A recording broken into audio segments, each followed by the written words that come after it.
Les médiateurs de l'espace UEMOA à Bamako, ces hommes et femmes à leur tour entendent porter leur soutien et expérience à notre pays en ce moment critique de son histoire. Ils ont été reçus par le président par intérim.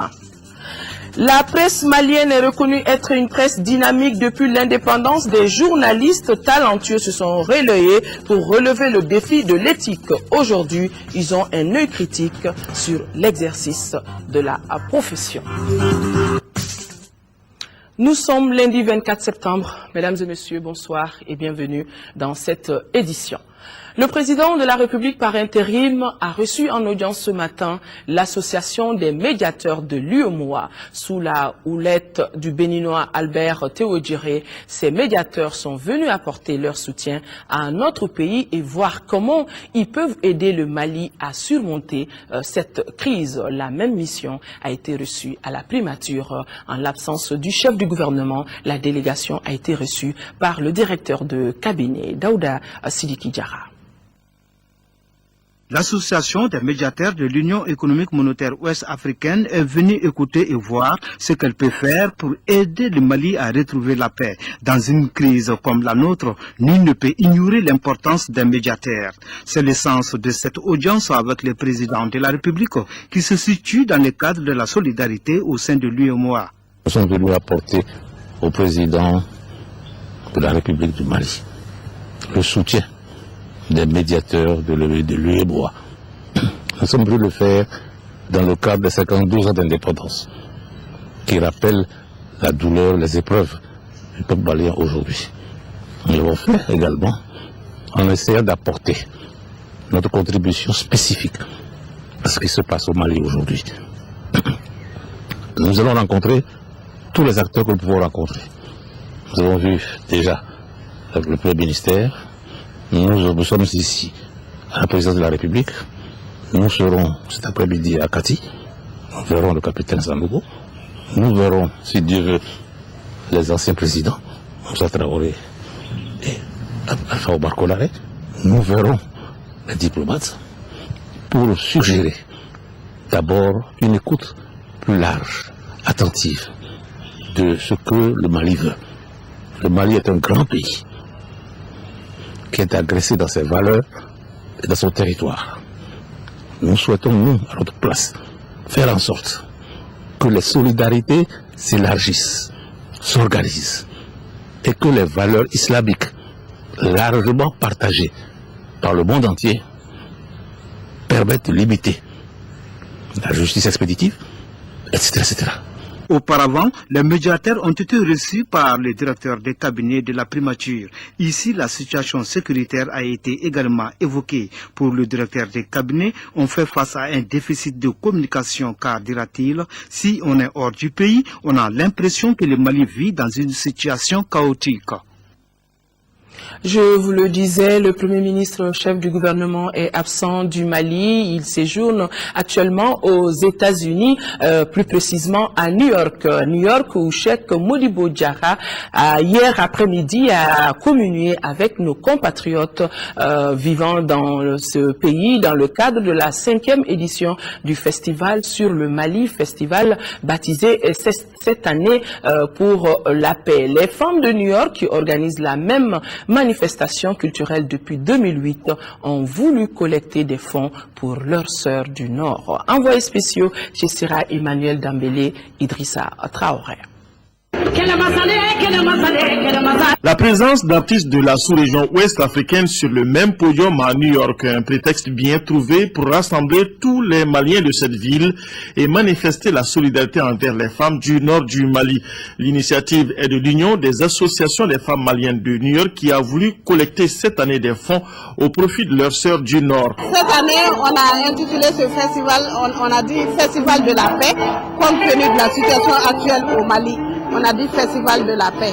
Raison pour laquelle on s'est habillé en blanc, on a imité l'habillement des nordistes, des femmes nordistes, pour dire que nous sommes solidaires, nous sommes sensibles à leurs problèmes. Donc on est, malgré qu'on soit jusqu'aux États-Unis, mais on est de cœur avec elle. Raison pour laquelle on a même invité des artistes du Nord. Et on essaie de faire une collecte de fonds pour pouvoir aider, quoi. Si on gagne un peu, on va envoyer aux enfants ou bien à nos sœurs qui sont là-bas, au Nord.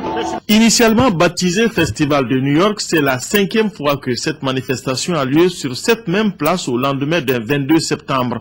Une forte délégation malienne venue de Bamako a été invitée à ce regroupement où toutes les idées étaient tournées vers un Mali en paix et unifié. Pour le chef du gouvernement, il s'agit d'une manifestation de solidarité et les Maliens doivent rester soudés pour faire face aux défis de l'heure. Tous les Maliens partagent la même vision d'un Mali en paix avec lui-même, un Mali en paix avec le reste du monde, un Mali où tous les enfants vont avoir accès à une éducation de qualité, à des soins de qualité. Mais pour ce faire, nous avons besoin de l'unité au niveau de la nation. Donc, je vous prie tous de travailler ensemble, la main dans la main, pour que nous puissions atteindre cette unité, car lorsque nous sommes unis, rien ne pourra nous faire défaut. Lorsque nous sommes unis, nous pourrons tout accomplir. Moment de retrouvailles, pas seulement pour les femmes maliennes de cette ville, mais aussi pour leurs époux et pour leurs enfants. Des moments choisis pour réitérer tout leur soutien aux autorités maliennes pour un Mali un et indivisible. Tchessira Emmanuel Dambélé, on pourra juste ajouter, la solidarité reste bien malienne, même au-delà de nos frontières. La rentrée scolaire 2012-2013 est prévue pour demain, mardi 25 septembre, et cette rentrée intervient cette année dans un contexte particulièrement difficile pour cause l'occupation des régions du Nord par des groupes armés. À l'occasion de cette rentrée, le ministre de l'Éducation, de l'Alphabétisation, de la promotion des langues nationales et de l'instruction civique a fait une déclaration. Nous vous proposons juste un extrait. Depuis janvier 2012, notre pays est confronté à la dégradation de la situation sécuritaire dans sa partie septentrionale, consécutive aux événements tragiques qui s'y jouent encore. Ces événements, est-il encore besoin de le rappeler, constituent un drame humain sans précédent qui se traduit par un exode de population. En détruisant les structures de formation et d'encadrement, en entraînant le déplacement des élèves et des enseignants, en provoquant la perturbation et l'arrêt des activités pédagogiques, cette crise a tout simplement ébranlé l'école en profondeur. En cette circonstance, je formule les vœux les meilleurs pour notre pays et plus particulièrement pour notre école, pour nos enfants, pour nos jeunes. Que Dieu nous aide dans notre détermination et dans nos efforts pour reconquérir notre unité, pour rebâtir notre école.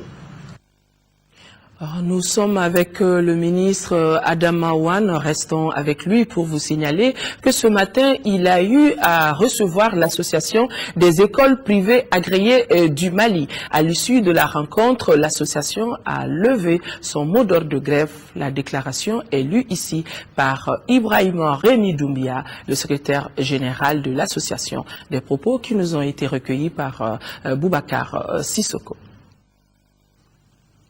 Après des échanges sur la situation scolaire qui prévaut dans notre pays, l'AEPAM et le ministère ont convenu de ce qui suit.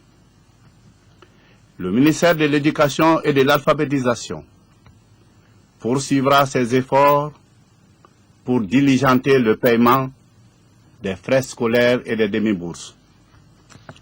Le ministère a mis à la disposition des établissements la copie électronique des nouveaux programmes de 11e année de l'enseignement secondaire général.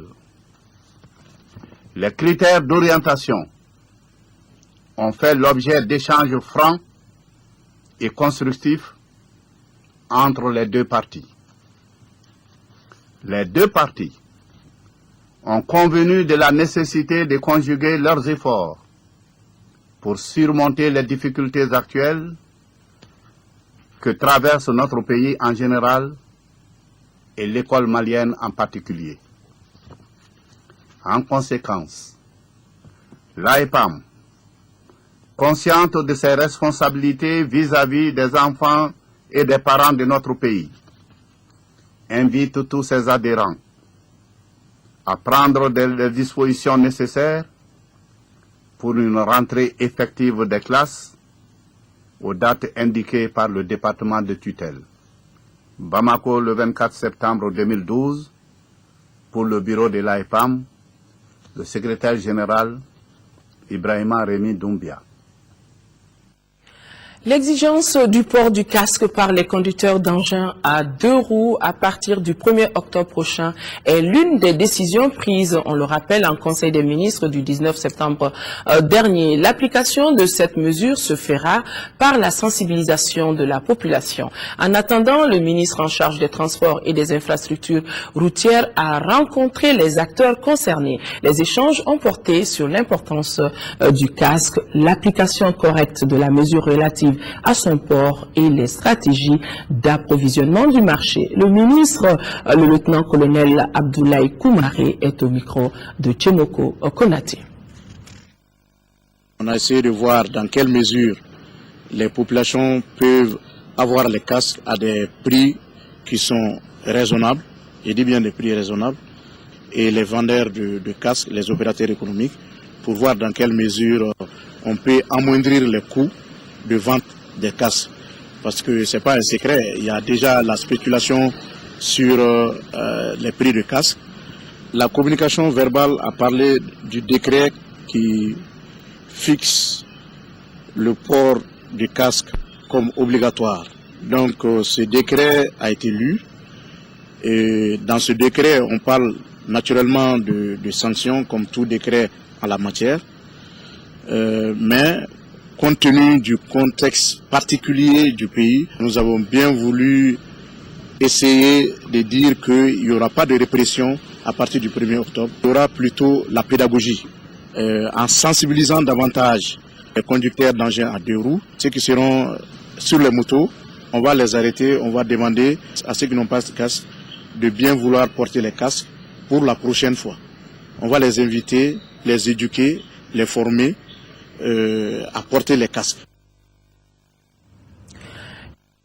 Peur se bouscule à nos portes, et cela malgré la crise qui frappe notre pays. Ils sont porteurs de projets miniers, de quoi rassurer les opérateurs du secteur minier. Les responsables de sociétés évoluant dans d'autres pays et qui sont intéressés par le projet minier de notre pays ont présenté ce matin aux géologues et aux chefs du département des mines leur projet. Reportage Fademba Keita. Les films projetés ont largement expliqué les ambitions des responsables des sociétés qui sont INRC, Erosion Natural Resources Corporation et Taurus Gold. Présente au Mali depuis 2006 pour une durée minimum de 30 ans, elle s'intéresse déjà au gisement de bauxite de Faléa, ceux du nord de Sikasso et de l'ouest de Bamako. Avec une prévision de plus de 300 emplois, ces sociétés qui opèrent sur le sol malien sont des acteurs de la relance de notre économie. La première des choses que nous allons faire en ce moment, c'est de commencer à travailler sur le projet de Bakolobi qui est à sa phase préliminaire d'exploration. C'est emboîter pratiquement le pas aux sociétés comme Randgold ou Avion qui opèrent dans la même zone où Bakolobi, le projet de Taurus Gold, se trouve. C'est pour pouvoir produire de l'or à partir de cette zone. Les géologues maliens se réjouissent de la présence de ces sociétés minières qui excellent dans 2 autres pays de la sous-région, à savoir le Burkina Faso et la Côte d'Ivoire. Cette société a racheté les actions d'une société qu'on appelle Kamek, qui avait dans son portefeuille minier le projet de bauxite de Faléa. Cette société a évolué vraiment dans la recherche au Mali. Ils ont mis leur dévolu actuellement sur les recherches d'or. Donc INRC, c'est une société qui est constituée d'abord des actions de Kamek qui étaient sur des minéraux comme le fer, comme le cobalt, comme le cuivre, et une partie de Taurus qui s'intéresse vraiment au projet de fer. Donc l'exposé d'aujourd'hui, la rencontre d'aujourd'hui, c'était de présenter cette société vraiment à l'administration minière, leur montrer ce que vraiment ils sont en train de faire au Mali. La société INRC, Erosion Natural Resources Corporation, qui emploie plus de 100 000 personnes à travers le monde, est parmi les premiers producteurs de fer, de manganèse, d'aluminium et de charbon.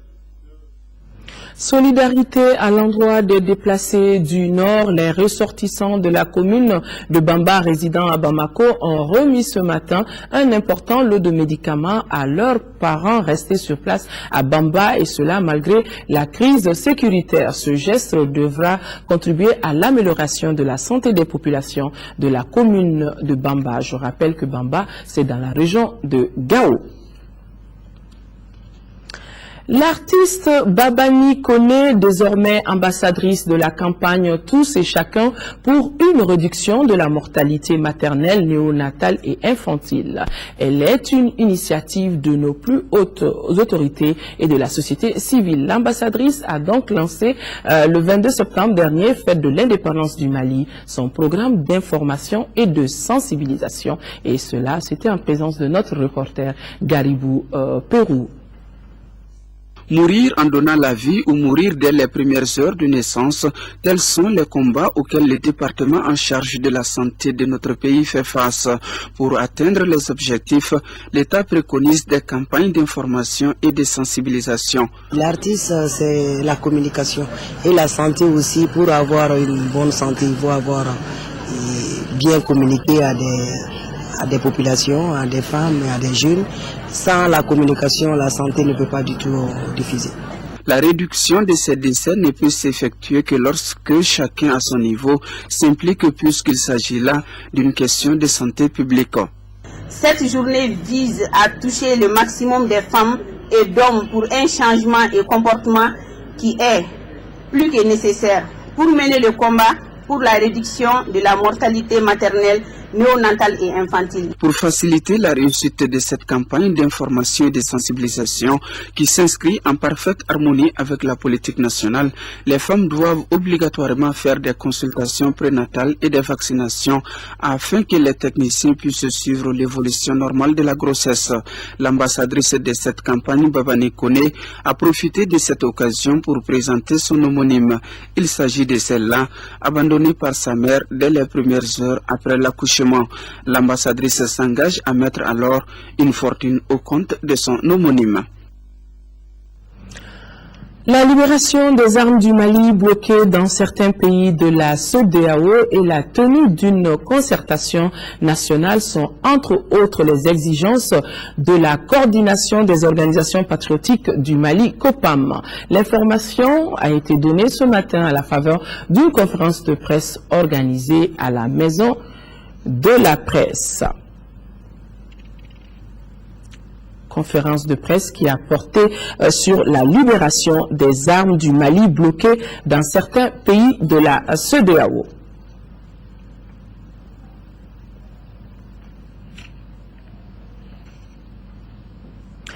La souffrance des femmes des régions occupées du Mali et le déblocage des armes du Mali étaient au centre de la conférence débat de l'association des femmes engagées de Kati. Cette organisation, à son tour, interpelle tous les acteurs impliqués dans le dénouement de la crise malienne pour une issue heureuse. Le reportage est signé Boubacar Sissoko. L'association des femmes engagées de Kati a planché sur la souffrance des femmes des régions occupées du Mali. Les débats ont également porté sur la situation des armes du Mali bloquées au niveau de certains ports. Tous les intervenants ont déploré le retard pris dans la libération des zones occupées. L'association des femmes engagées de Kati veut passer à la vitesse supérieure. Elle entreprendra des actions dans les jours à venir pour se faire entendre. Pour libérer le Nord, il faut qu'on libère les armes d'abord. Et la situation qui évoque aujourd'hui au Nord, violence faite aux femmes, nous ne sommes plus d'accord. Il faut que ça cesse. Si les hommes ne sont pas prêts à aller au Nord, nous on va aller au Nord. Et pourquoi? Le territoire là c'est pour nous tous. Hein? Le Mali est un et indivisible. Le Mali sera un et indivisible aussi. À cet effet, les femmes de Kati comptent mettre leur engagement en exécution. Même s'il faut qu'elles se rendent sur le front pour libérer nos régions sous occupation, ont-elles indiqué. À Koulikoro, le 52e anniversaire de l'indépendance de notre pays a été célébré dans la simplicité au centre d'instruction Boubacar Sadassi. On le voit sur ces images. C'était au cours d'une cérémonie de prise d'armes que les autorités administratives, les forces militaires et paramilitaires ont rendu hommage au père de l'indépendance. Après un défilé militaire de différents ordres de bataille, notamment la protection civile, la gendarmerie, la garde nationale et deux sections de la 323e compagnie de support de Koulikoro. On le voit aussi sur ces images, le gouverneur de région Alaï Tessougé, dans son allocution, a prôné l'union sacrée de tout le peuple pour une sortie de crise. Autre lieu de célébration de la fête d'indépendance de notre pays, les Amis du Mali en Virginie. En Virginie, c'est aux États-Unis.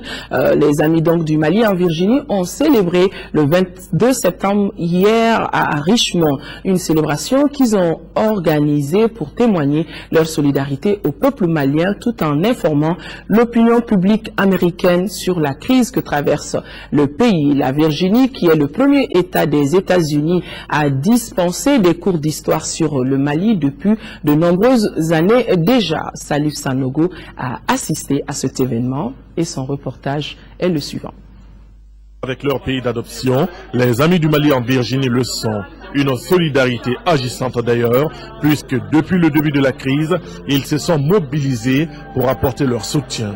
Et en organisant cette manifestation commémorative du 22 septembre, Robin Edward Poulton, alias Makital, et ses amis ont voulu célébrer le Mali et sensibiliser également l'opinion publique américaine. Tout à fait, nous sommes déchirés. Le Mali pour moi c'est mon pays d'adoption. Le Mali pour moi c'est 30 années de ma vie. Le Mali pour moi c'est l'enfance de mes enfants. C'est déchirant de voir ce qui se passe. Je fais tout ce qu'on peut ici pour secourir le Mali, pour soutenir nos amis, pour aider le Mali à trouver les solutions qu'il faut. Et une façon de faire ça, c'est de célébrer comme il se peut et comme il se doit l'anniversaire des 52 années du Mali, mais aussi de profiter de la fête pour informer les gens ici. Entre la Virginie et le Mali, c'est une longue histoire d'amour. Il y a bientôt 10 ans de cela que cet État américain dispense des cours d'histoire du Mali en classe de 3e et de 6e.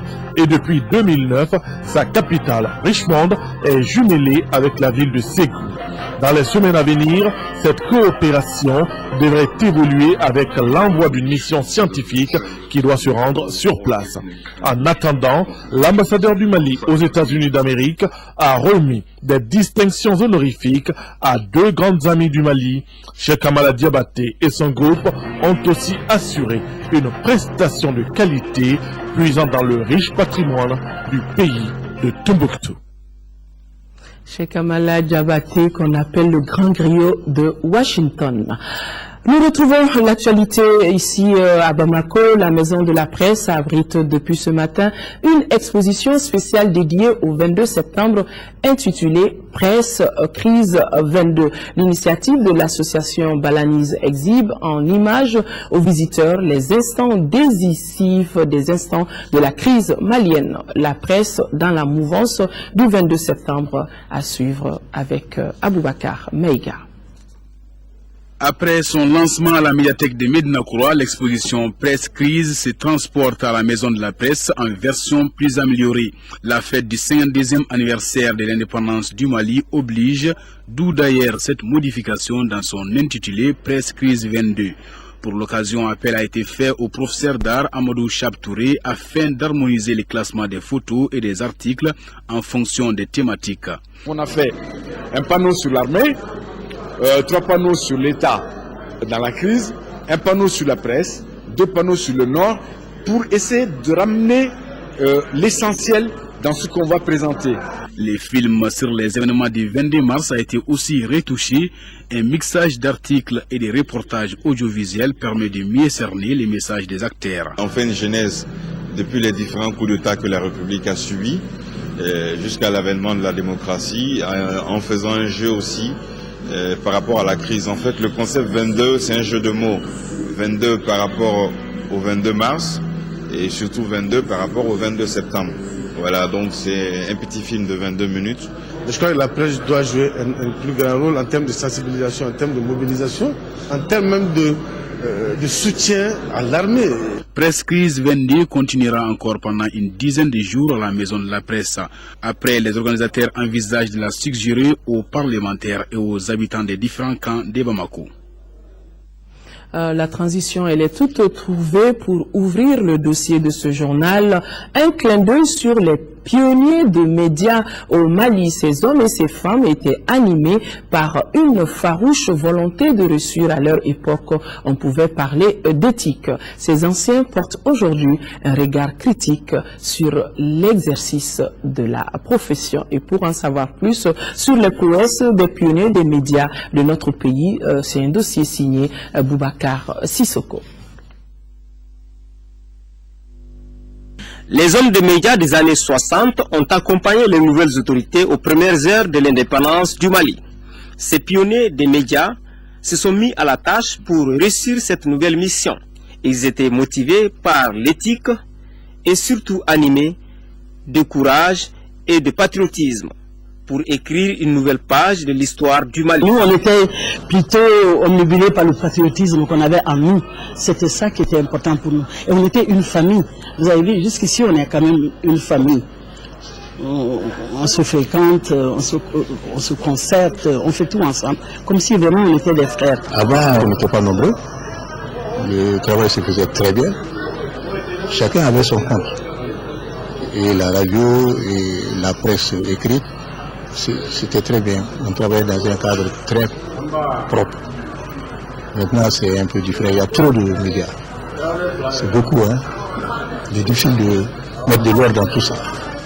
Des archives qui nous permettent aujourd'hui de découvrir le tout premier film malien intitulé Demain en Anguilla, réalisé par Joris Ivens.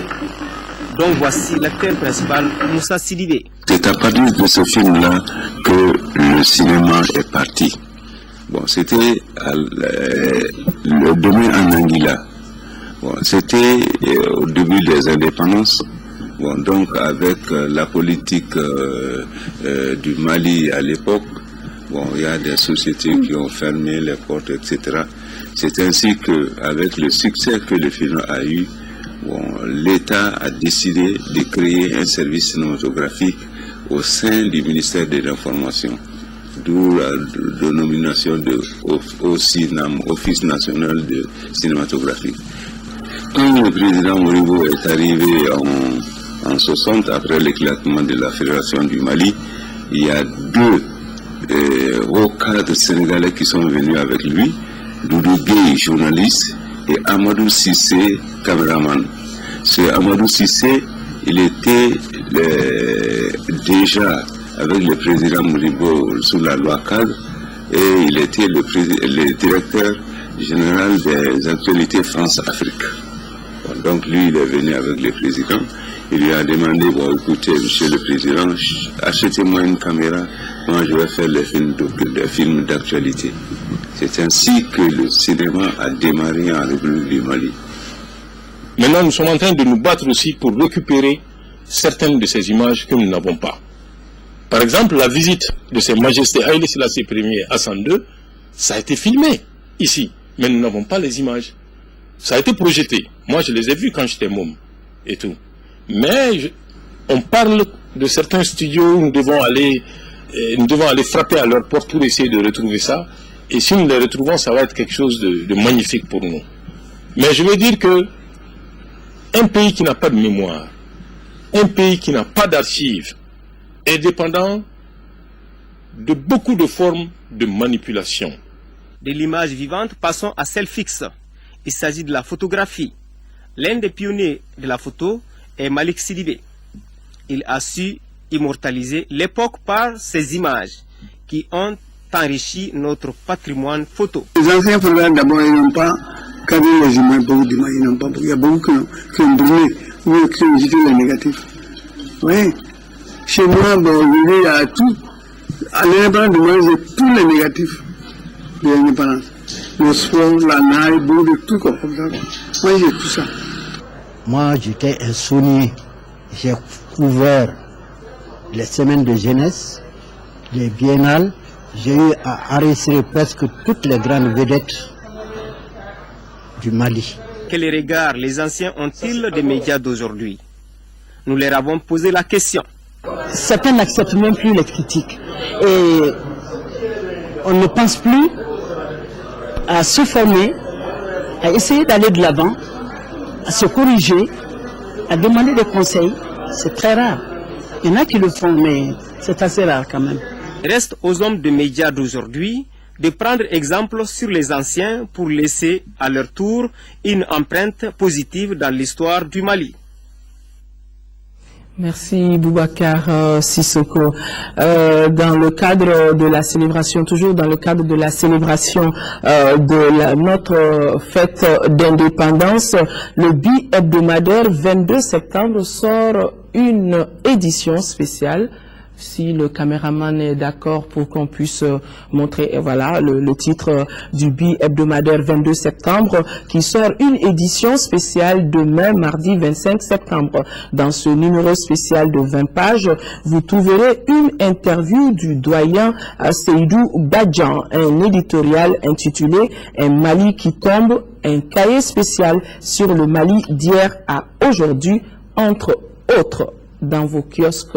Donc, demain. Mesdames et messieurs, cette édition se referme. Nous espérons que vous avez passé un long week-end.